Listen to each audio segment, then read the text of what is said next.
তাকে বলে দিও আমার ফ্রিজ যেন সবসময় চকলেটে ভর্তি থাকে, কারণ আমার উঠতে বসতে প্রচণ্ড খিদে পেয়ে যায়। ওই জন্য আমি আমার ফ্রিজটাকে চকলেট দিয়ে ভর্তি করে রেখেছি। দেখতে পাচ্ছি কি কি চকলেট আছে, আমি তাও কাছ থেকে দেখিয়ে দিই।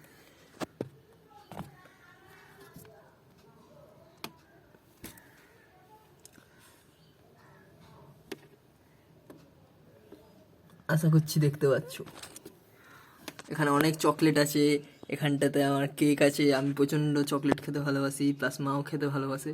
ওই জন্যেই আমার গোটা ফ্রিজটা চকলেটে ভর্তি। আবার এখানেও আছে।